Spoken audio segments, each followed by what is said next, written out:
தேவாரம் திருவாசகம் முற்றோதெல்லாம் பண்ணுறோம். ஏற்கனவே ஒரு நம்ம காமேச பெருமானுடைய சன்னதியில் நம்ம அடியார்கள் பெருமக்களோடலாம் நம்ம உரிமையாக பேசிடுறது நான். ஏன்னா உரிமை இருக்கிறத இடத்துல மட்டும்தான் நம்ம பேச முடியும் இல்லையா?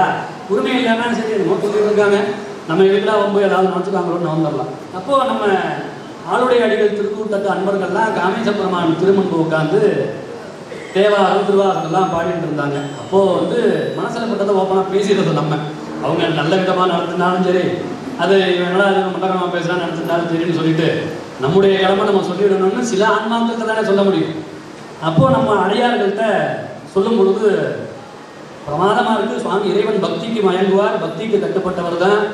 பக்தி பூர்வமாக நம்ம பாடுறதா இறைவன் கேட்டுக்கிறார். இருந்தாலும் அதுக்குன்னு ஒரு முறைன்னு ஒன்று வச்சுருக்காங்க அருளாளர்கள். பண்ணோட சேர்ந்து நம்ம சொன்னோம்னா இதை விட இன்னும் சிறப்பாக இருக்குமே அப்படின்னு ஒரு வேண்டுதலாக, ஒரு நட்பு ரீதியாகவும் காமேச பெருமான்கிட்ட பக்தர்கள் அப்படின்ற ஒரு உரிமை காரணமாகவும் நான் வந்து சொல்கிற மாதிரி ஒரு சூழ்நிலையாக சொல்லியாச்சு.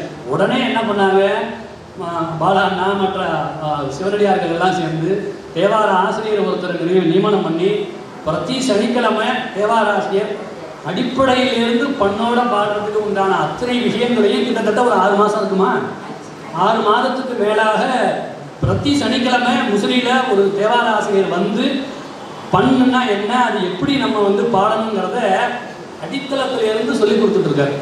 அப்போ அந்த பேர் எனக்கே கிடைக்கல, எனக்கு படிக்கணும்னு ஆசை. எல்லாரும் தெரிஞ்ச ஒரு உண்மை சொன்னோமோ வழியே அதை நீங்கள் செயல்படுத்திட்டீங்க.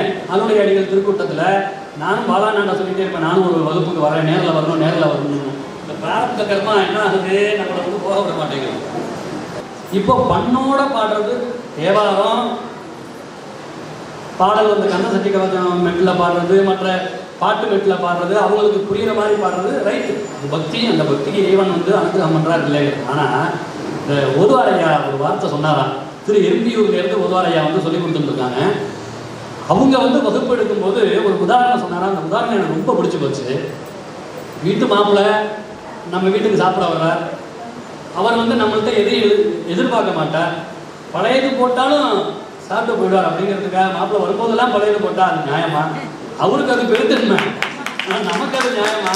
அப்போது அதுக்காக அடியார்களுடைய பக்தியை பழையதுன்னு சொல்லலை. தயவு செய்து யாரும் அப்படி புரிஞ்சிக்க வேண்டாம்.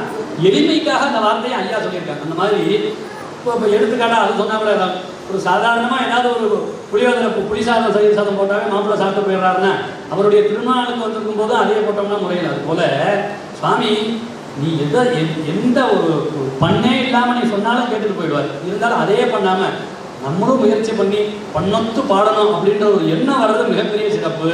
இன்னைக்கு அதே மாதிரி ஒரு ஆசிரியர் வந்து என்னதான் நீ ஃபோன் வந்தாலும், ஃபோனில் நீங்கள் கற்றுக்கிட்டாலும், தேவாரத்தை பாட சொல்லி கேட்டு நம்ம அதை வாங்கி பாடினாலும் அதெல்லாம் வந்து சிறக்குமான உருவில்லா வித்தை பால் இல்லையா?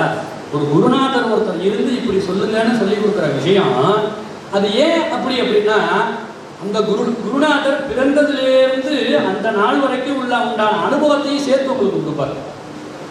இப்போ நீங்களா செல்ஃபோனில் ஒரு பாட்டை போட்டு சொற்றுணை வேதியம் சோதிவான் சொற்றுணை வேதியம் சோதிவான ஒன்று கேட்டு அதே மாதிரி நீங்கள் பாடலாம்.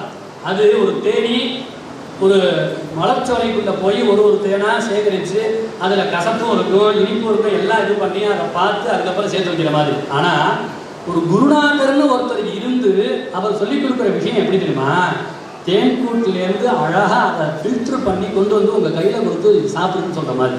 அப்போது நீங்கள் தானாக கற்றுக்கிறதுக்கும் ஒரு ஆசிரியர் மூலமாக கற்றுக்கிறதுக்கும் இதுதான் வித்தியாசம்.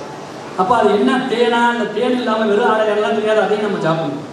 அப்போ ஒரு ஆசிரியர் மூலமாக நம்ம கற்றுக்கக்கூடிய பிராப்தம் நமக்கு எந்த ஒரு வித்தியாக இருந்தாலும் ஒரு குருநாதரை அனுப்பி அவங்க மூலமாக கற்றுக்கிறது அதுக்கு சிறப்பு. அது இந்த ஆளுடைய அடிகள் திருக்கூட்டத்தில் ஒரு சனிக்கிழமையும் அது நடக்குது.